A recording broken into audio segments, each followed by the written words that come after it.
Welcome to the Indie Author Life Show, a space dedicated to sharing the unique stories of authors and creatives within the self-publishing space.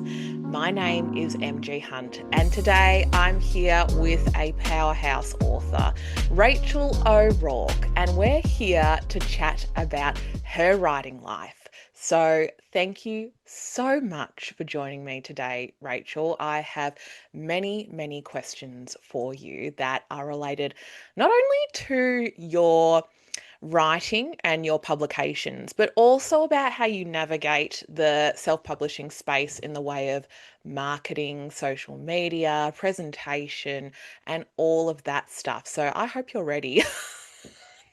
I'm ready. Lay it on me. Oh my God, no. Well, again, I know we were chatting just off recording about this, but every event that I've gone to, like a book event, and that I've seen you at, I'm always in awe with how you present all of your material with your books, with your merch, with your stand and everything. It really seems to me that you've got a method to how you're putting things together and you've put a lot of work into it. Is that right? Oh, thank you. Yes, yes. Look, there is a lot of thought, and that thought is what's going to draw people to my table. Because you're in an environment where you've surrounded yourself by 30, 40, sometimes another 80 other authors. Some of these signing events, they say there's 100 plus authors there. And you go, well, what's going to make someone stop by and look at my work based on all the other tables if they don't know your name? That's right. And that's the first thing that comes into my mind in terms of my setup. It's drawing someone to you, whether it's a sign, whether it's the color, whether it's a particular merchandise item that's really unique and Yes. hasn't been seen before or is really hard to maybe get access to. And people are like, oh, I've been looking for that, or that's really cool. And it Cool. draws someone to you. And then you go, oh, by the way, have you read this? Are you interested in that? And it's that little bit of Yeah. like Yeah, something different, something that sets you yeah, yeah. apart. It Yeah. just it's like that casual of hi, how are you type of thing. But if someone's so far away you can't do that, it's then bringing them to you to then initiate it. Yeah. Very Yeah. interesting. No, I think that, and we'll get into it a bit further in our chat around some of the specifics and things that you've done to curate your uh, in-person presence as well as your online presence. But to begin with where we are right now compared to where we were last year, because you were on the show kind of around the same time in 2025. I think it was May, but look, it all blurs into one. It all blurs March, into. April, May. Yeah, when I was Yeah. looking back at myself, I was like, Hmm. whoa. When was that? Yeah. And I remember when we were chatting, we were talking about like Little One and the books that you had re-released from some uh with the publishing The hybrid. the Yeah. hybrid publisher, and then you were re-releasing your books, and now where we are right now, I feel like again a lot can happen in 11, 12 months. Mm. It's amazing to see how much like you were already starting in such a amazing place, and now I feel like there's no stopping you. It's just so impressive to see. So I want to get into one of your latest publications because I know there'll be some more coming out that you have teased about the Yes. Omegaverse and all that stuff. But Mhm. if we go back to your publication, Pretending in Paradise, I was looking at this novel and I mean, first of all, the cover art. Amazing chef's kiss. Beautiful, beautiful, so beautiful. And so I feel like it's more like a light-hearted story compared to your earlier work, if that's Oh, correct. 100%. This one doesn't even have like a content warning. And Oh, I cool. had a bookstore message me and they're like, is there a content warning for Pretending Paradise? I was like, nope, no Wow. triggers. You're good. And they were like, we Just just better check because, it seems yeah. like it's from your track record. Yes, it's good to, they're very familiar that there will be some content warnings and that. And so this Mm. one is definitely more, yeah, lighthearted, maybe a bit humorous and stuff. And I'm interested to know what Mhm. inspired you to take this story in a different direction, maybe to your previous works. There was definitely a lot of elements into play with this. So the first being that while I was writing Pretending in Paradise, I was very heavy in the process of special editions. So there was a lot of like work having to go behind the scenes for that. It was very much knowing that my next book was going to be this Omegaverse one, which was going to be quite heavy, quite long because it was a trilogy. Hmm. And I was sitting there going, man, I just need to break it up for myself a little Yep. bit. I need something that's going to be kind of easy to jump in and out of with writing. I Yeah. need something that's not going to be too exhausting on me mentally. Yeah. Oh, And then at the same time, um there was, Jonathan Bailey's Slutty Little Glasses kind of, you know, floating around online, and I was like, oof, ooh, yeah, I need a character with slutty little glasses. it's hilarious. Um yeah, so I was having a lot of fun just writing back and forth with my alpha and beta team and cracking jokes and this and that. And then I went, you know what? I'm just gonna have fun. I'm gonna write a little rom-com. And the concept really started with the very first scene in the chapter, which is what is gonna happen to my character if a bartender pretends to be his boyfriend and kiss him in front of his ex. And I was My like, goodness. how's that going to play out from here on? So, Great yeah, it start. was a really enjoyable process in terms of um, the way I could just dive in and not have to think too hard on some of the more Yeah. uh, heavier subjects that I'm used to writing. Yeah. But there was still some elements in there where it was like, okay, would my character be doing this? Is this like now going too far? Is it being a little too Mm. cheesy? So there's still things you have to take into account, even when you write something that's a bit more lighter. Yeah. But yeah, that's where it all came from, and Wow. it's it's been great because it has brought new readership to my work because they've picked up something light and something fun, Hmm. and they've gone, oh, this is great, who's this Rachel? And then they've later on gone and read another story. How Hmm. interesting. I find that really interesting that you knew already from the point that you were getting into Pretending in Paradise. And I know maybe at that point, before you decided to release it, maybe you were umming and ahhing about which direction it's going to go. But I find that interesting that you already had planned for the Omegaverse trilogy.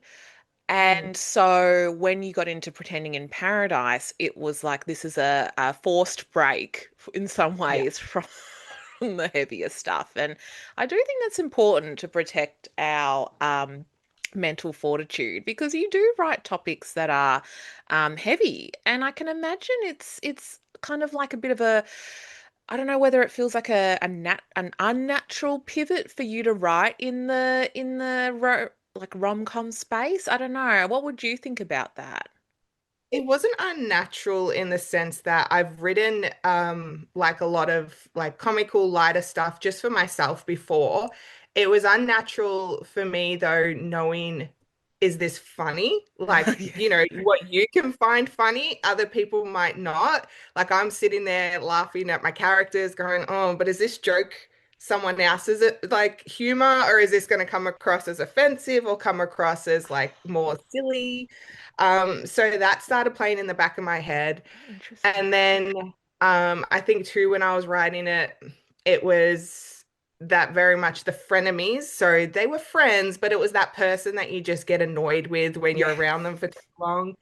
And I'm sitting there going, how am I going to make them actually start liking each other? Like Hmm. how, without it being that cliche. And there is Yeah. absolutely nothing wrong with cliches. We all enjoy a good rom-com here Yeah. and there where we know exactly how the story's going to end. Yep. But it was just trying to find something that was that little bit different. It's what I like to try and do with all my books. What is that element that's a little bit different, that Yes. isn't the same recipe for all Yeah. fake dating, one bed rom-com books. Yeah. Yes. That is Yeah. really interesting again because I look at comedy as a genre. I feel like it's something that seems really hard to put into words rather than like comedy feels something that comes like conversationally, or it just feels like, oh, we're just having a laugh because you get to know the person. But actually putting it to paper, that like I don't know how comedians do it. So for Yeah. you to approach it and go for a lot of humorous takes in Pretending in Paradise, I tip my hat off to you because I don't think I could approach it because I would have the exact same thoughts as you, like, oh, this is so funny. I'm just loving my own stuff. And then you think about it, you're like, oh, wait, is this Also actually funny. funny? And that happens. Like Yeah. I sit there and I make a joke, and then my partner's like, "That wasn't funny," and I was like, "Oh, come on, yes, it was." Come on. So Yeah. it's, I think mood also plays a big thing in it, Yeah. So the same way you have a mood reader, you have a mood Yes. writer. So depending on my mood, jokes can come across differently, or True. maybe when the book started taking a little bit of a serious turn, that was when I was like, all right, let's Dial it get down. more deep into it. Yeah. Um, and that's, I guess, too, if someone's reading the book and not necessarily in that headspace, a joke can go completely Yeah. over them, or they're like, nah, that wasn't funny, or Mm. and it misses the boat. So it is a It's little bit, valid. I think, of a tougher niche in a way. Oh, Because absolutely. you've got your dramas and your more heavier subjects, and you can pin them down spot on as long as you get the right emotional elements. Yes. Across the board, everyone's going to be feeling that, but a good laugh, yeah, can go Oh, either way. it's such a challenge, I can imagine, and for you to take on that challenge coming from a space where you do write stuff that is quite emotional and serious in the topics, and then go, let's have fun with this. Yeah, get you a girl that can do both. That's all I can say. Amazing, amazing that you're able to do that. Thank you. Look, So a friend cool. of mine said they go, you're funny. You're like this, you're that. You got to display it. And I was like, I know, but I'm trying to also come across as professional.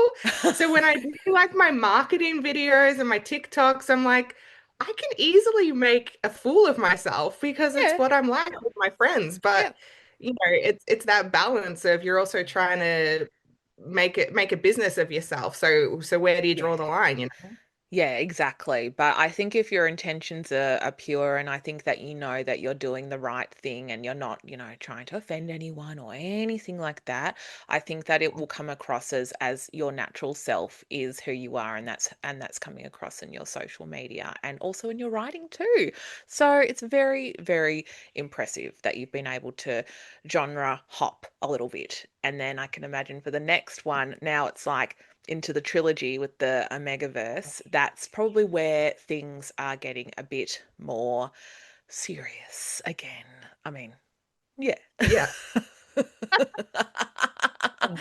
I'm sure there's Yeah. some like light-hearted parts to it, but yes. Do you want to touch on where you're up to in the writing process of the Omegaverse series? So, book one, Until He Found Him, has been sent off to my lovely editor, Hummingbird Editing. Yeah. She's currently in the process of doing her first round of edits and copy and line edits. And I begin writing book two in May. So I've got some of it plotted out already. It needs a little bit of plot in this trilogy, obviously, because I need to make sure I'm connecting things, it's flowing in the right direction to then where it leads for the final book. But yeah, there was a few surprises in book one that even myself, I was like, oh, okay, I've done this now. Yeah. How am I going to work this in? Which is why it went from a duology to a trilogy, Wow. because I was like, I need more time to explore this and Mm-hmm. this. Mm-hmm. So Wow. yeah, I'm very excited. It's the first time I've dived into a trilogy, and the only part that makes me nervous about that is the whole, will I have enough story to tell? Yeah. Like you sit there going, yeah, yeah, like this Yeah. this is everything I've got mapped out, but then you get to maybe the end of book two and it's like, oh, I've only got maybe this much left to tell. How can I Mm. extend on it or something? So I Yeah. really needed to sit down first and really explore some of the Mm.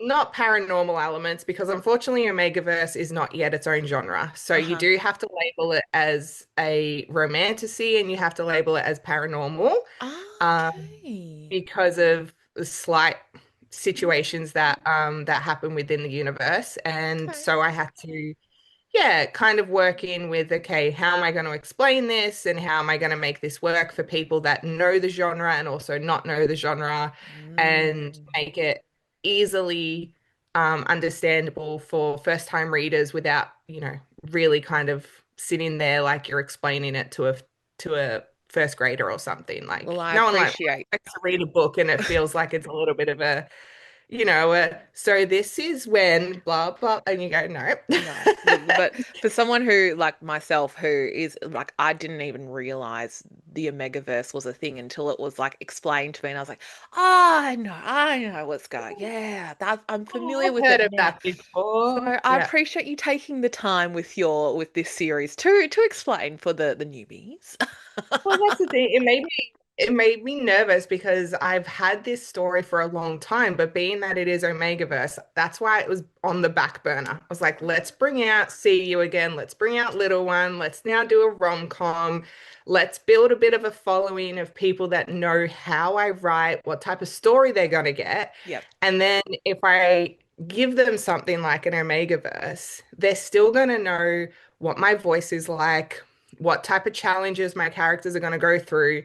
But yes, it's added this little bit of a Yeah. paranormal twist, as you say, Yeah. um, to it. And so now during my promoting marketing way of doing everything right now, it's very much finding ways to entice new readers and be like, this is what you're going to get. This is Yep. what the world is like. This is Mm. what you're going to be walking into. It's Yeah. not very different to XYZ. If you've read Omegaverse in like a shifter element, what are the Yes. similarities? What are the differences? And yeah, just really try and Mm. coddle some readers to Yes. then be like, please take a chance. Like I promise this is not going to be too crazy. Oh, I think a lot of your audience would already be open to whatever that you put out, really. Yeah. Yeah, look, Yeah. I have had a few that are like, oh, Oh, I'm gonna give it a really? go because it's you. And I was like, thank you, I appreciate it. And Yeah. then my prologue got sent out to my newsletter subscribers, and I had a couple people message me going, if this is the world I'm about to go into, give it to me now. And I was like, okay, yep, okay. And they're Love like, I've it. never read Omegaverse, but that, yes. And I was like, okay, you're gonna enjoy Wow. it. So you've got people, you've converted people that are like, oh, I don't even know what this is, and I want to be a part of it. Wow, wow, wow. There you go. I think you're on the precipice of something very exciting, Rachel. I can't I'm wait very, for it. very excited by it. I'm really proud of the writing of this story. It's very Hmm. different in terms of having three voices. There's three point of views through the Wow. book. So that was really different too. It's why it took Nice. longer to write because it was swapping Yeah. between each chapter. Well, not each chapter, but when I went to each character, it Mm. like took a while to kind of get back into that headspace and how Yeah. that character spoke and how that character thought. Oof. Um, It's hard. and yeah, and one of my characters is Levi, the main MC. He's very like that proper, um, Mm. speaks every word, doesn't use conjunctions, that kind of thing, because it's how he's representing himself, and Yep. not so much because that's the world and everything. It's just how he's That's wants how to he be is. perceived. So yeah, Yeah. chopping and changing between all of that, it was a It's bit of a challenging. challenge, but it was Yeah. fun. Yeah. I'm glad that you think it's fun, definitely, and I think that's the main thing, as long as you're having fun. But it does sound to me like it is like a bit of a passion project, and you were like, I'm going to do this, like warming in the audience in some other ways with what you'd previously done, and then when it got to Pretending in Paradise, it was like a maybe like a cut from then what goes on forward, which is what you've been wanting to write for a while, as you mentioned before. So it's really cool. Yeah, look, I love the Omegaverse genre. It's one of my faves, but it's also one of my faves where it has to be done in a particular way Yeah. because it is that. paranormal element, there is so much room for Mm. playing. And that's Yes. great for writers, great for readers, because it means you're not always getting the same thing.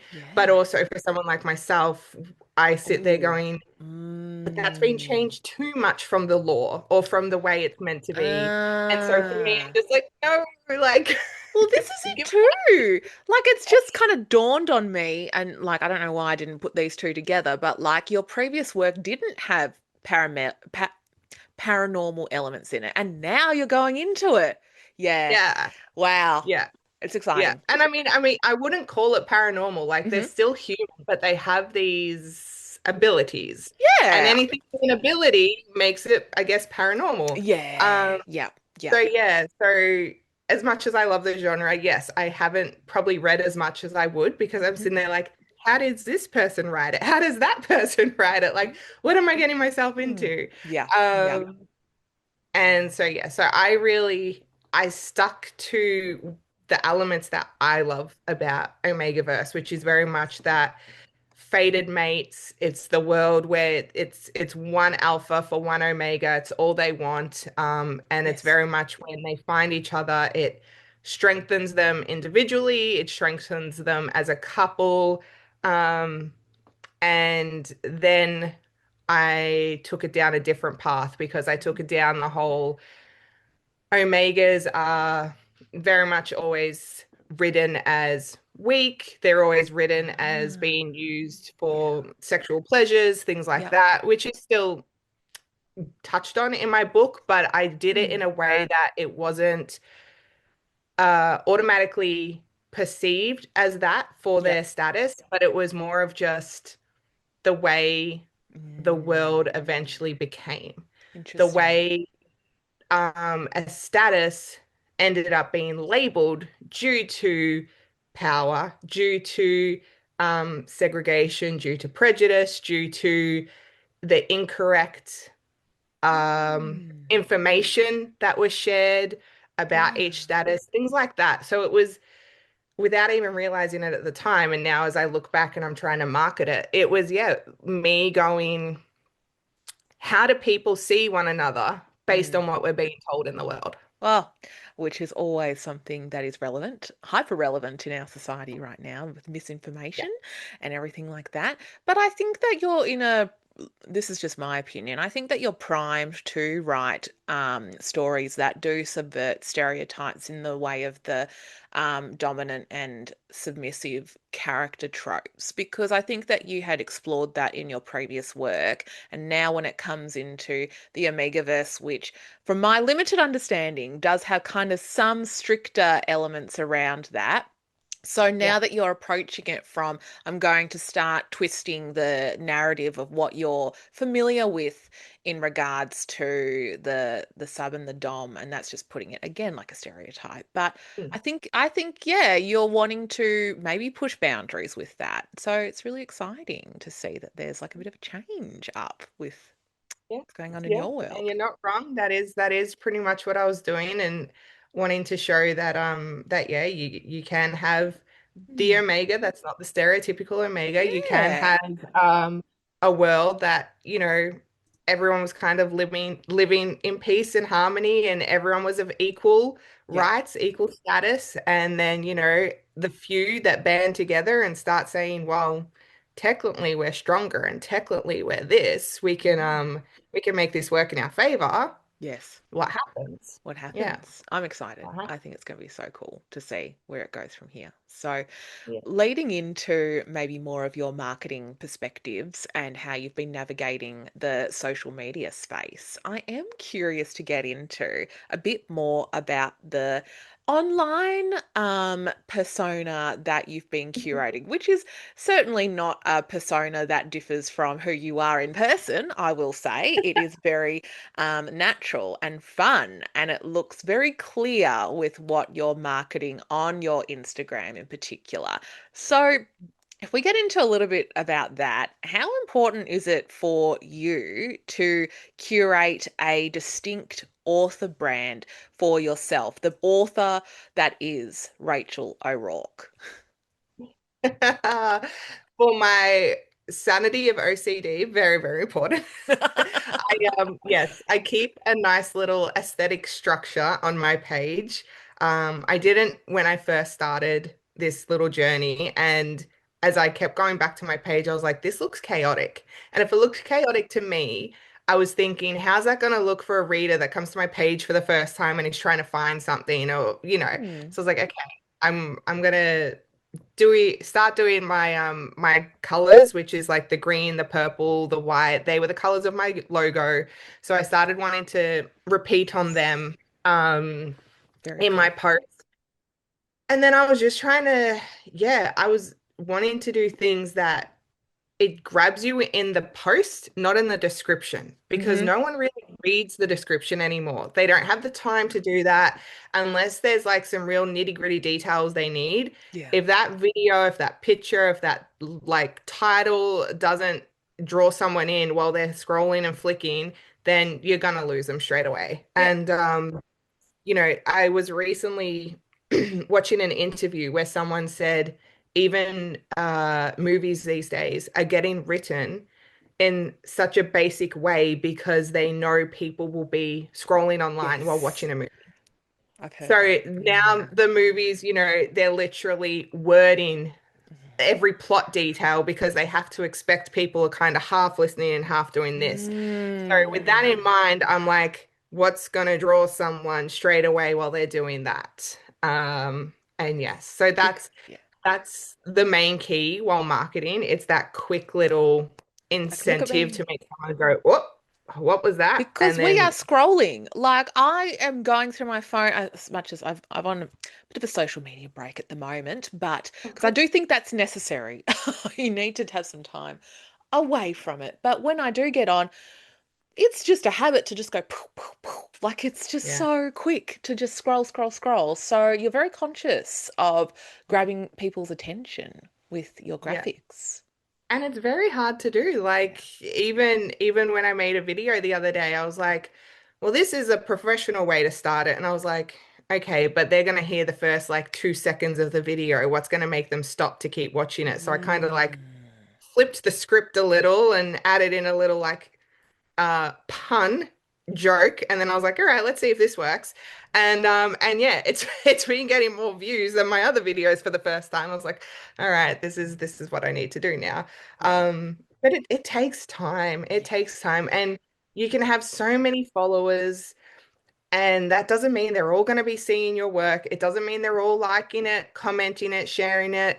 No. And it's very frustrating on yourself when you might sit there and be like, I spent an hour and a half making this, and then you post it online and, gets Get nowhere. yeah, it gets nowhere. Yeah. Yeah. Yeah. It's So, yeah. yeah, I think the main thing is being direct with what you're showing, putting it in the post straight away. Don't put it in the description. Um, Yes. and very much just give that information that people are going to need. You don't have to sit there, I guess, posting about everything Yep. because not everyone's going to be caring about that. Just give them the big main details. Hey, here's a Mm. little bit, here's the blurb. Here's now maybe a little bit about the character. Here's a little snippet. Here's a countdown to it. And just keep reminding people this book is coming. This is what this book is about. Here's a Yep. little bit more about it. But yeah, if you just shove too much, they'll be like, okay, like Yeah. Moving on. scroll Don't past. really care, Heard this you one know. before. Yeah. Yeah. Yeah, it's hard. It's hard because there's a part that goes, I want to put effort into what I post and I want to be purposeful about it. But I also know that we do live in a superficial world and, for better or for worse. And that's just a neutral statement. It is what it is. Yeah. But social media is where the superficiality really comes out. And I know that there will certainly be people that, and you probably know this as well, that will automatically see a post from you and like it no matter what it is. Okay, oh, Rachel's post again. Like and stuff. But that interaction it's so quick. It's just, you look and like, and that's that. Does the message get across? Does it kind of do they remember what you were trying to let people know about something like a product that's coming out or a release date and all that stuff? But what I can see with your Instagram in particular is that because you have curated it so nicely, is that it is like a directory when people go visit the Instagram page and they go, what was she saying again with that release date and all that? Oh, let me just scroll up. I can easily find it because it's a clear graphic that you've put effort into. So it's working, I feel, your time I and hope. attention. Yeah, it Yeah. is. I think too, using highlights, a lot of people forget that you can make highlights on your Instagram. A really quick way, if you've made a post about a book that you posted 3 years ago, which is going to be at the very, very, very bottom of your feed, chuck it in a highlight. And if they Yeah. can see, oh, yep, there's Be My Saving Grace, click that. And then there's all that important information they need for that book. It's right there. They're not scrolling and scrolling. Like, because No. that happened to me. I came across a book from an author. I of course already see details are lost, but I was like, Yeah. oh, okay, so what, is this one out yet or is it coming? And I'm there scrolling and all I see is posts on their new book. And I was like, no, that's not it. It was an That's not what old I one. want. And I'm like, Yeah. and I was like, nah, can't find it. Done. These Yeah. little things are the things that, of course, as self-published authors, we're like, oh, here we go, another thing to add to the list of things to think about. I know. But those little things are very helpful. So thank you for giving us that piece of advice around the highlights thing, because I think I need to get onto that a bit more. I know that with my Instagram, I have highlights dedicated for each of the books. I should Mhm. actually go and clean that up now that you have mentioned. Very important. Now that you've It might mentioned. not seem like it is, but it is. Uh, And so with also your social media, do you use TikTok as well? Is that yes, right? Yes. And do I you do. So I find, have yeah, sorry, keep going. I, no, no, sorry. I have a Facebook page which pretty Facebook. much just posts automatically what was on my Instagram to there. Yep. I find a different generation is on the Facebook Yes. side of it, Yep. and Facebook is also used a lot for like book groups and Yep. reader groups. So that's why I've got my Facebook account. Instagram is probably where I spend 80% of my time though, and Yes. then TikTok. TikTok. TikTok is an enemy. Yeah. I feel you. I feel Me you with now that. because I make an edit and then I put it on Instagram and then I go to share it on TikTok and it adds like an AI label. And I'm like, it's not AI and you can't remove it. And so I straight away delete it because I'm Delete it. like, I don't want anything accusing me of using AI. So annoying. But it's because I've used a graphic on Canva or like my artist has put a picture who my artist has clearly drawn from scratch, but the algorithm has gone, oh, I'm just going to put an AI label here in case. I find the whole app really clunky to use, in my opinion. I don't find it user friendly. And also, I feel like I've done myself a disservice, weirdly enough, by putting my account as like a business account because now I'm limited to what sounds I can use on like the browser. It's really frustrating, and I cannot work out for the life of me how to change it back. Am I doing something wrong if I change it back? And I'm just like, I give up. I'm just gonna Yeah, just put the videos there and just call it a day. And if it comes up with AI, then I'll delete it and then repost it. I'm the same as you. It does that for me as well with the AI yeah. stuff because it's It's not. it's frustrating. And I know like I've got the friends that I follow, but then it starts giving me all these like if I don't click friends, then my algorithm's just showing me suggestions. And I was Oh like, my why God. am I seeing a whole bunch of heated rivalry videos? Oh, because my friends spam me my inbox with them. So then I have to like go to the friends page to get all the book talk stuff. Nah. And yeah, It doesn't even yeah. show me book related stuff anymore. You know, I've been getting because of the clear aligner journey that I've been on with my teeth. All I get are teeth videos. I'm like, I That's don't what need, we want. I That's don't not want. your audience. Yeah, that's right. It's not my audience at all. I'm not making teeth content, okay? Sorry, everyone. Uh, But anyway, TikTok will always be a bit of an enemy. Sorry about that, TikTok, but we make do what we can yeah. do with And our social. I Yeah. I have people following on there and slightly interacting, but Yeah. I don't think I've ever gone past more than like 300, 400 views on a Yep. video. Yeah. And you And I'm just like, it didn't get me anywhere. Did it bring someone to my website? Did it bring someone to a sale? I don't know. Maybe it did. Maybe Maybe. they've gotten like a Kindle version Mm, on Amazon or something, but look, because you you just never don't know. You know. you Yeah. just don't know sometimes.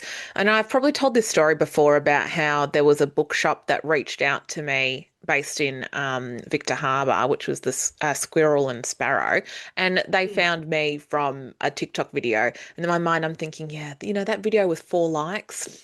Yeah, no, it's getting somewhere. That's good. I would take that as a win. You just never know. And that's also another testament to why and I'm the same as you, where I will still have my Facebook author page. I will still have social media profiles that I can auto post content to, because you just never know where your audience prefers to view. And it really doesn't take that much for me to just, post and all that stuff. And I use a social media organizer website to go and auto Yes. post. I've Yes. listened to you speak about this Mm, before on a couple of other your episodes, and I've yeah. never really looked at because it's a third party app that Hmm. kind of does it. And I was like, Yeah. does it work? Like, because you know how Yeah. everyone says each app has its own algorithm, so it prefers you to post separately. It's like if you Yeah. actually upload your videos to TikTok rather than use the TikTok Yes. video to record it, apparently Mm. it won't go as far. And I was like, I'm not recording the same video on Instagram and on Well, TikTok. this And is it. Yeah, I think I've done it because I'm time poor. And so yeah. I just kind of go, it is what it is. I'm going to use it as I find the tool, because I use Plan, which is PLANN. And that is really handy for uploading content. And I won't necessarily go ahead and post from like the scheduler. But what you can do is curate how it's going to look on your feed. So we'll give you an example of how you upload it. And you can write one thing as well is that I prefer using a desktop setup to write and post and upload photos and all that stuff onto there, because I just find, well, I've got RSI in my wrist and I hate like typing on my phone. So getting on a keyboard is super helpful. And when I can do that, I'm just typing away on the on plan for each of my social media posts, and you can duplicate the posts onto your different social media platforms. But you can also do this. You don't have to automatically post from the platform. There's an option where you can do copy and post. And so, you've got the app I've got the plan app on here on my phone, and I go in and then I can do copy and post, and it will copy my caption that I've written already on it, and it will download that content onto my camera roll, and then I can just go post from there if I want to do that. But sometimes the scheduler tool, especially for podcasts and all the little reels that I do from there, I find that to be quite helpful so that I can auto post things to go, and then I'm not having to be constantly on my phone, because I think that's where I work best, is not on my phone all the time. But it's hard when we have to market. It's hard. Even Anyway, like, anyway, yeah. again, I think it's a generational thing, but I'm around my parents and they're like, you're always on your phone. And I was like, it's literally work now. It's Like, work. it Yeah. is work. You don't realize like the checking in, the commenting, the replying, it's all Yes. building a name, it's building a brand. Yes. And the couple of times I've had a social media break, I've had Oh, this real like sense of FOMO, like what's happening? yeah. All of a sudden, there's a new event that I've missed out on. There's an EOI that's gone out. There's an author getting cancelled for something, and you're like, what Oh, if they? what Oh, have I I don't missed? do it. Like, yeah, you just go, okay, all Can't right. keep up. I'm the first to admit it. I just can't keep up, and I just go, someone talk to me and fill me in, and then this stuff, because I don't even know. I don't even have my notifications on my phone for Instagram and Messenger and all that, because I think, look, that's just a personal preference where I just kind of Yeah. go, it's too much. But I know that we say that like, oh, we feel like we're missing out, we're doing that stuff. Rachel, you're doing an excellent job keeping on top of so many different things that you got to give yourself some credit. We cannot be everywhere all at once. No, we can't. Seriously. They cannot take Seriously. it. Yeah. Yes.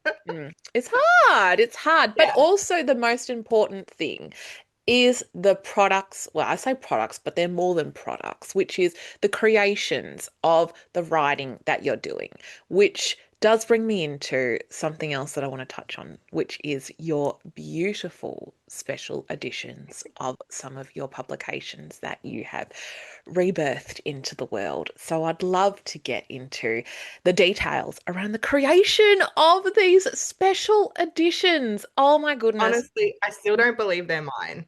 It's one of those things. Mm, I don't even think they mm, came like a couple of days before Christmas. They just mm. arrived. 21 boxes got delivered. And I'm Oh, seeing, yeah, it was a lot. wow. And Yeah.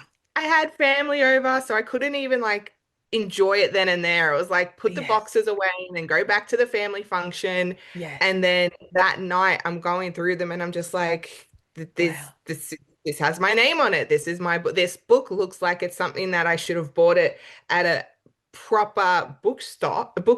And Wow. I couldn't even process. I don't think I still do because it just, Yeah. like everything, it happens so quick and you kind of move on to the next thing. And we shouldn't be doing Yes. that. It But was it's like it's the they're nature here. of it. It's Yeah. like it's done. Yeah. And yeah, it was a very wild Yeah. thing to see them in person and hold them and take the 8 months of planning it took to get these special editions Yes. and finally have them. Eight Yeah, I months. still don't believe that they're mine, that's for sure. Well, it was a process, but the final product is just stunning. Like I think about seeing them and I'm lucky enough that I've been able to see them in the flesh.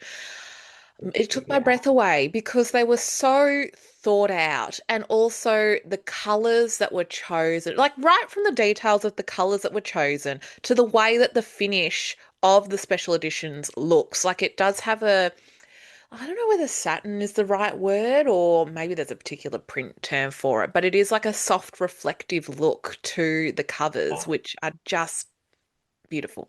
I just Yeah. can't get it like, The saturation was kind of toned down on the dust jackets, ah, yeah, to the original covers. So mm, the dust jacket picture is printed inside the book. I yep. had my artist design two new pieces of artwork for each book. Mm. I got her to do a suitable for work and then a not suitable for work. Yeah. And yeah, so we put the suitable for work on the front dust jacket, then the not suitable was reversible. So for those that, Oh my can display goodness. it or want to see it, some don't, some do, but the option was there. Yeah. And But you thought about all the little details for that. yeah, I Rachel, took it's into amazing. account everything. The people that say, I want discreet, I want naughty, I want this. And I was Yeah. like, how can I give it to everyone?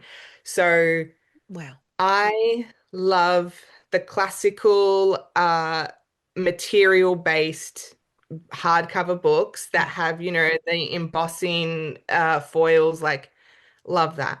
That's Beautiful. costly and also hard to find who make them.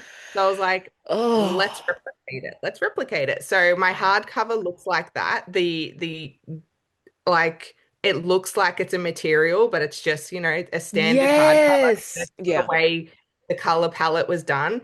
Mm, And then I did, yeah, the foiling to make mm. it very discreet, very classical. You've got the title, and then you've got on the back the just a blurb, or not a Yeah. blurb, like a quote. And then it's just got a little picture, like a little icon that kind of correlates with the book, whether it's a teddy bear, whether it's a coconut, whether it's some Yeah. wings. I just wanted to bring in the element, the theme for each book. And that was the base for the hardcover. So that one was Wow. that the only real trouble I had with that was picking, I guess, how detailed I wanted the Yeah. border to be because you have a issue when it comes to foiling that it's very easy to chip off if it's very Yeah. thin or like, Mm, delicate detailing. yeah. They always suggest you want thick, you want bold, Yeah. like stuff that it can really kind of stick on with. Yeah. Um, So that was the first thing that I really had to take into account when getting it designed, and then the font. Mm. And then when the dust jacket came into play, it was the same thing because we used foiling on the dust jacket. So it was finding fonts that would work with that and not Yep. be too thin and dainty and cursive. Yeah. And then use the artwork. And my artist, God, I love her. Beautiful. Um, Beautiful she stuff. did she did Yeah. phenomenal. She did 8 pieces of art within like a few months. It was, yeah, I think she did Woo! like, she was doing Amazing. 2 a month for me. So it was costly, and she was like on the ball, but I had Yeah. booked her in. I was like, Yeah. this is what I'm going to need. Are you like, can you schedule it? Does it work? She goes, yep, let's do this. Wow. Yeah. Yeah. And You were yeah, very it was just, accommodating as well, asking those questions. Can I just say, as a commission person myself, I love it when authors are like, this is the expectations of the dates of when I want. And I'm like, yes, thank you. Give me the dates and I can work with that. Don't just go. And I'm thankful that I haven't had, any interactions of people that have been unrealistic with their deadlines. But as I will just say, I appreciate that you went ahead and laid out your expectations straight up. I did that pretty much from the get-go. I said, Yeah, I am planning special editions. I need artwork. Where in your schedule can you fit this in? This is yeah, what I need. And then I knew those dates. So then I was like, okay, so now I work with the formatter. And what are your dates for formatting the inside for me and getting the graphics? Then I need to go to my printer and be like, how long is it going to take you to print these? I'm going to want them by this book event, and then taking shit. You have to like, ooh, that's why it took 8 months. It was yeah, contact printers before I even had files because I was like, what's your time frame? Then you go to your companies that are going to be producing your files for you. And I'd be like, now what's yours? There is so much planning that I don't think people take into account if you want it to all be consistent and flow. And it is probably why I wrote Pretending in Paradise, because it was constant. Like yeah. every night I'd go to sit and write. And that's when my artist was getting back to me because she was in Europe. And that's when my formatter was needing me to check over files. So at night, I was doing this and then going back to her going, yep, let's do this. Let's change this one. This one's not correct. Wow. And it just breaks up the flow of what you had planned for the day. It's Yeah. a huge, huge process, but it was so rewarding. Oh, it is. You Yeah. have absolutely knocked it out the park. And I would implore anyone that is going to a book event and knows that you are going to be there, Rachel, please go and check out your entire suite of books and products and all that stuff. But pay attention to the special edition because I think it got me excited because it really shows the possibilities are endless for self-publishing in particular. And I Yeah. know that's just something that, again, there is a stereotype with self-published authors and independent authors that sometimes the output is something that is seen as, and this is in air quotes, lesser than traditionally published books and all that stuff. But really, that is a myth now. That is complete false because not only as a base level, a lot of most self-published authors are very particular about the publications and the quality of the publications that they put out there. But you, Rachel, are taking it the next level by saying, this is what's possible, and I'm going to show you as a self-published author that I have complete creative control to bring my vision to life. And it is such a success story. I'm obsessed with, as you can tell. Yeah. It's just It is, and beautiful. you know what? It makes it so hard too when now you walk into Kmart and Big W and you've got a paperback that has sprayed edges and foiling, Yeah. and they're selling it Mm. for $20, and you just go, ugh, okay. How do I, No. market this now to, so you need to Yeah. have Yeah. something that a book lover wants to cherish, wants to have on their shelf, wants to Yeah. appreciate on top of a really well captivated story. Yeah, You that's need to now have right. both. So yes, it is so, yeah. Yeah. Yeah. Look, it doesn't come I have easy. no, it's not easy at all, and it takes a lot of time and thought and effort, but it's so well put out. And I think these days you look at book boxes where people are willing to spend 80, $90 for just one Yeah. special edition box. And I Mm. sit there going, well, you know, I'm about to give you my most expensive special edition, Be My Saving Grace. She's chunky. Yep. Everyone knows she's like a 500-page book. Hmm. And then you add all those little details you've had to pay to make that a special edition. It Yeah. is one of my most pricier books. Yep. But I go, people that are in the book community understand why it's at Exactly. that price. Yeah, Like, absolutely. Absolutely. And people they want that and they're happy to pay for it because it's a work of art. I mm, think you need to charge accordingly for what you put in to yeah, your work. Big we're advocate not of that. getting paid for the hours we're sitting up on the computer writing, editing, going back and forth with our companies. We're not getting paid for any of that. We get paid for the day that it's published and someone goes, "Can I please have this book?" And you go, "Yes, you can." Yes, you can. And that's our payday. So it's That's a it. lot different to traditional where, Yeah. they might get an advancement, Oh, yeah.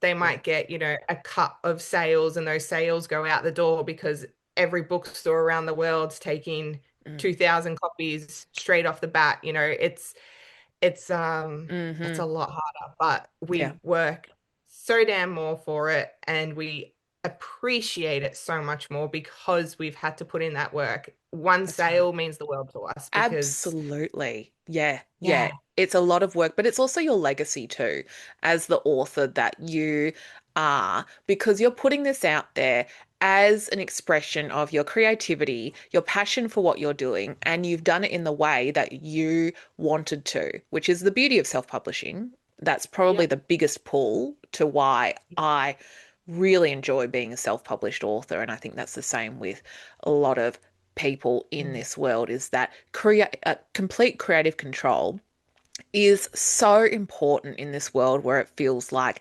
there are, I guess, companies that want to poach some of the ideas that you have and restrict you from that kind of stuff. yep. But when you are self-published, it's all on you. And they turn around going, "You've done book one, it's done great. We need book two now," while the hype is still high, and you go, "Book one took me this long to write." Like, Yeah, yeah. And there's so, and then you get yeah, like a half-written story or something that, has a cover that's not as great as the first cover because they've just wanted to push it out quickly, and yeah. all the other little factors that you read online, that the readers that are, so disappointed because it's just been pushed, pushed, pushed. Yeah, the commodification part of it. I mean, there's so much that we could get into with the Oh yeah. commodification of art in general. But a clear example that you see that is like Netflix series and television series in general, where they're all of a sudden you really enjoyed the first season and then the second season is just like, oh. Well, not only that, now Netflix have seen where they've gone wrong. They built on being a platform where you can binge. Well, if everyone binges in a week, people stop talking about it by week two, don't they? They So now do. we're getting, here's part one, here's part two, and you go, I don't want to do no. that. No. The point is, I get it all at once. I want it all at once and then I want to consume it all the time. I want it to be Yeah, the fixation in my head, but I don't yeah, want to be. And that's why I just get like so confused about the next big like TV show that's come out and then I'm just like, oh, I haven't even finished whatever I was up to in the anyway, I can't keep up. yeah. Can't keep up. No, no, we can't. But Yeah, anyway, we make do. We it's make do. impossible. And when we write, we don't have time for anything else. No, What's that's TV? it. What's reading books? Like, That's it. yeah, Yeah, but there's also such a joy in being able to do what we want to do on our own terms. So we'll always have that to I love it. harken back to. But I did want to get into some other kind of things related to your experience of being a self-published author, which is book signings. And you are everywhere in this world. And you are at so many book events, but one particular book event that I do want to get into was your first international book signing, which was Yes, yes, a romantic adventure, which was in Christchurch, New Zealand. Tell I me know. everything about that experience. Oh my God. Do you know what? It was wild because I signed up to that event. I was a very, very new author because we signed up 2 years before the event even happened. That's when the EOI went out. And Wow. I said to my husband, I was like, oh, this will be, a good little experience and a little holiday away, that type of thing, if I get it. And the fact that it was meant to be small, I think they were looking at maybe 40, 50 authors total. Yep. They had 200 authors sign up. What? So then they're like, okay, we're going to make this a little bit bigger because Yeah. it's very hard picking 40 out of 200. It's But impossible. then even just to get chosen out of 200 authors, I was just like, wow, because Special. I think I had two books at the time, Mm. maybe with my third on the way. Like it was very, very early days for me. Yep. Um, so that alone was like a huge honor, and I was like, wow, this is really exciting. And then as it gets closer, you realize how daunting it is because there is so much we don't realize behind the scenes for international events. Ah. Yeah. Yeah, taking payment, going through customs, getting your Yeah. stock over there. There is a lot that I think there are when was Mm. it?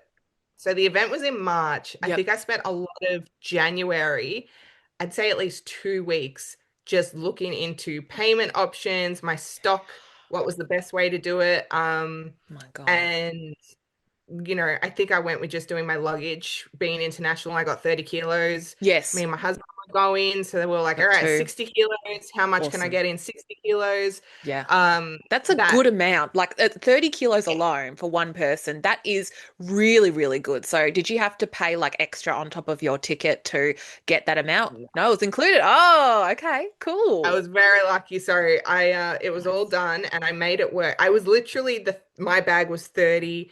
My husband was exactly 30. Our carry-on was exactly 10. Like we were at the max. Um, And what made it more, I guess, tricky is being my saving grace is literally like a kilo for one book. Yeah, yeah, Yeah. it's So I sat there hard. going, okay. Oh, So yeah, the experience alone was incredible. yeah. Seeing there were authors from America there, there were readers that flew in from America, Oh which my was God. mind-blowing. One of them What? stopped at my table, Oh, and they were like, I wanted to bring like a gift, and because I was from America, they were like, you like Disney, don't you? And I was like, I love Disney. So they gave me like Disney stickers, and they were like, it's something oh, that, you can't get, and it's from where I am. And I was like, that is, oh my God, that is so yeah, special. So it's just special. Oh, signings are my favorite thing to do for yeah. interacting with readers. And it Yeah. was amazing. It was daunting. Yeah. Yeah. And I probably won't do one for another couple of years. No, that's probably a good idea. But Yeah. it was a great way to broaden my name. And that was the reason I was going Yeah. because meeting people who live in New Zealand to find here's another romance author that you might not know. Please have a go. Here's my books, Yeah. that was the main reason I was going. Sales, awesome. Happened, great. If they didn't, hi, here's my name, here's That's it. me, here's where you can find me. Yeah. Yeah, because you do find that when you are in the in-person events, the connections happen and they're so much more rewarding than necessarily, again, with the 2-second like on a post. And when Yeah. you get to talk to someone, it doesn't even matter if they buy your book or whatever.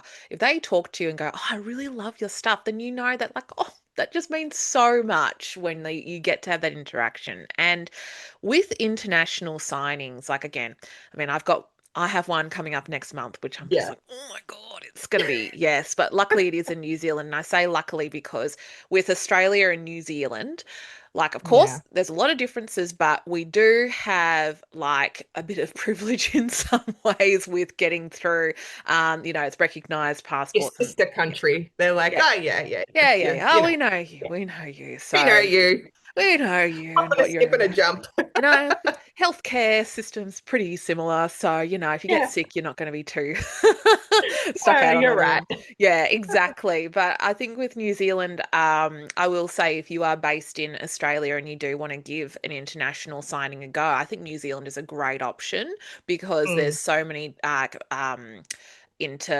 what do you call it? Intercontinent, no, what do you call international benefits between each of the countries where, of course, like going through customs and you have to fly to New Zealand. You can't, get a train or drive or anything like that. So that is probably the one catch when it comes to international signings for Australia, mm. where you do have to I had fly. been looking into signing in Mm. the USA, and then Oh, obviously everything yeah. that had been going on with Yes. Trump in the early days, Oh, with mm. LGBTQ This is authors, it. readers, everything like that. I was like, nope, this is not a Yeah, I don't think it's a option for me safe. right now. Yeah. Which is a Um, shame. so yeah, so I was kind of thankful that I had experienced New Zealand first Yes. because it did give me that little bit of like a, well, this is what I can expect if I do decide Mm. to go a little bit further next time. Canada, Yeah. maybe. I would love to do a signing in Yeah. Canada. Yep. Yep. Um, but yeah, it was definitely a this is what you need next time plus Yeah. because Yes. I mean, what would you yeah. do next time differently if you could have your time again? Well, I'm sure there will be another one, but what would you Yeah, do so differently? next time I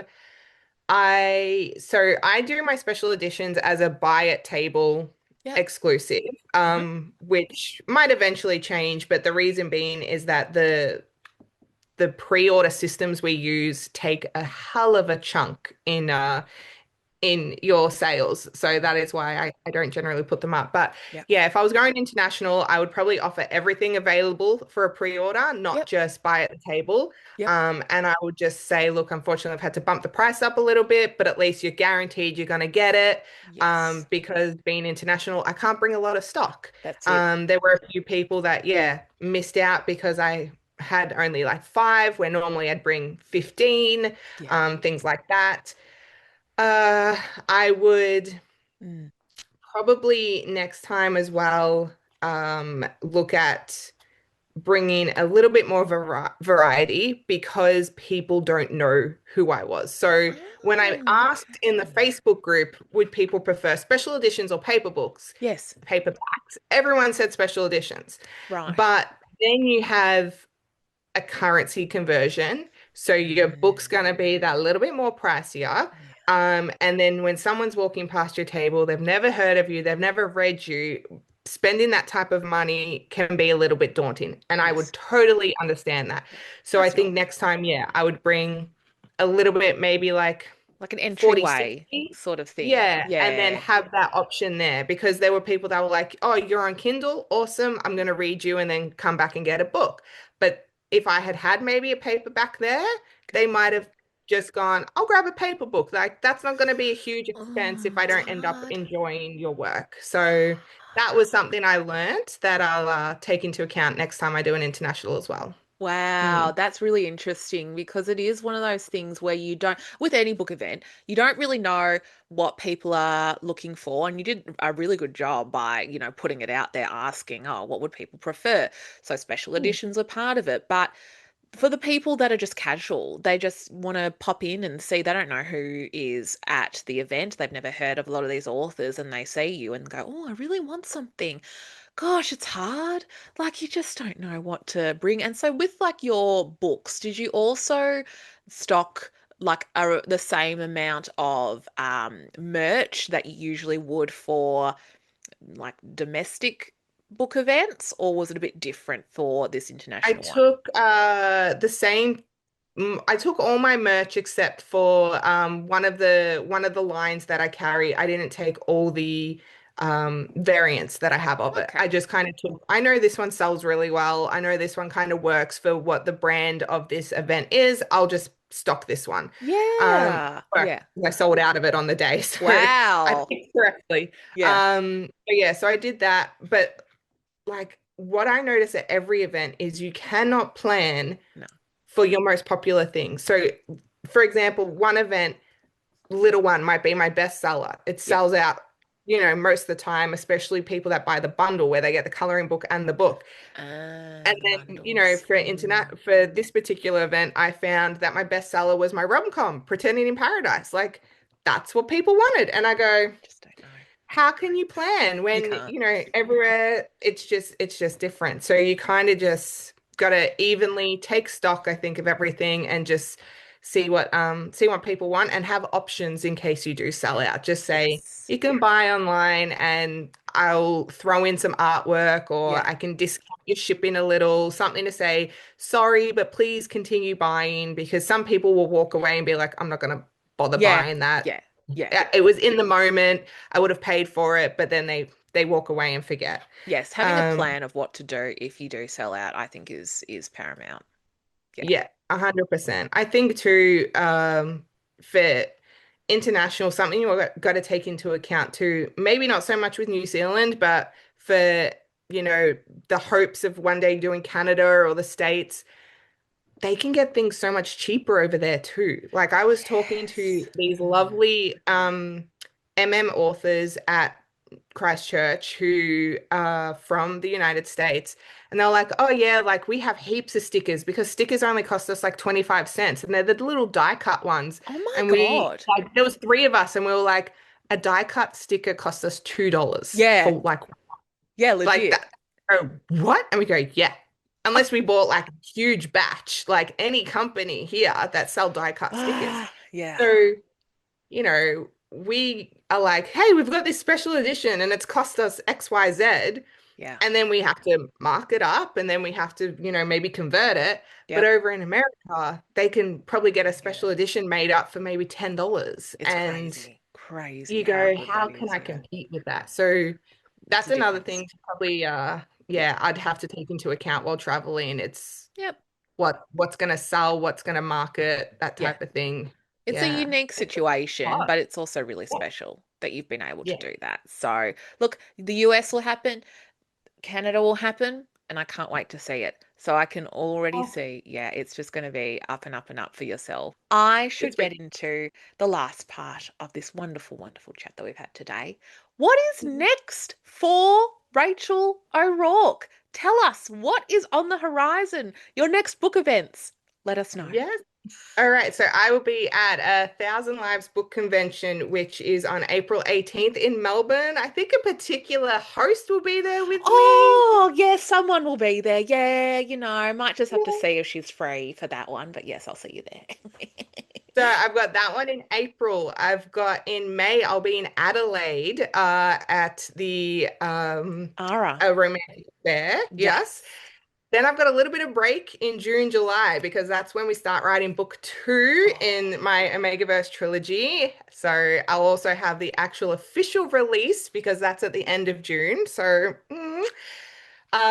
in the meantime, I do have a launch box currently available for pre-order for Until He Found Him. So it's an exclusive box full of merchandise that kind of immerses mm, you in this world I've created. It's got candles, it's got exclusive artwork and bookmarks and acrylic signs and some little gifts in there if you find the right codes at the right time. So just keep an eye out. keep an eye out. Uh, and then I'm off to the sunny Gold Coast in August. Yes, my Amazing. my first time visiting the Gold Coast, so I'm excited to meet Oh, readers up there. oh, you'll love it. Yeah, Mm. I love the Gold Coast. So Love on the Beach, Saturday, August 1st. That's a 2-day event, but I'm only there on the Saturday. Yep. And then I'll be at the Mm. Bookworm, indie bookworm event On in the 10th. August 9th. Oh, ninth, sorry. Yes. Yes, ninth. Yep. Yep. Yep. 9th. Yeah, that's a Sunday. Sunday. And Yep. then my last one for the year is in Bendigo at Secret Pages. Secrets in the pages. My goodness. Looks like we're It was going a to see very each other a big year lot. for events this year, which I kind of did on purpose after Yeah. smashing out the books, getting my special editions. I was like, let's go, spread my name, meet people, go to all Yes. these events. 2027 will be a bit more slow again. Not many events that I'll be attending, and then going hard in the 2028. Oh my goodness. So you've already planned what's happening in 2027, 2028. Wow, this is just exactly why I mentioned at the start that things are just going to keep going up and up and up for you, Rachel, because you have a vision and you execute it. And it really shows in everything that you do that you are purposeful, particular, but also very passionate about what you're doing. So it's inspiring. And I hope that people listening or watching to this show today really see the effort that you put into it and how the limits are non-existent for what you can achieve in self-publishing. So you are a Thank testament of what is possible, Rachel. you. Thank you for everything that you've shared today. If you've got a passion, if you've got a drive, you just got to stick with it. You've got to plan strategically, plan to what Yep. works in your budget, your current like lifestyle and everything like that. But Yeah. you got to follow through, you got to stick with it,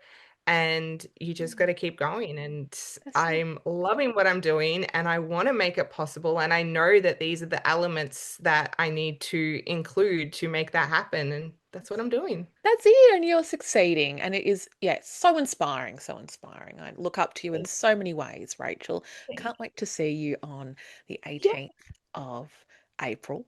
But with yeah, that, I should say again, thank you for being on the show. And I hope that everyone that has been listening and watching enjoyed all your wonderful discussions that you've had. So go follow Rachel on TikTok, on Instagram, and check out your website too. Also Facebook. yeah. There's a link tree. Are you on Threads as well? I'm on Threads. Yep. Occasionally I'm on there. My website has a newsletter, which the Newsletter. newsletter, you'll get everything first, and you get things that don't even hit social media. So that's the place to be, definitely. Got to get on it. Go see Rachel at all these events. And with that, thank you, Rachel, for being Thank on the show you. today.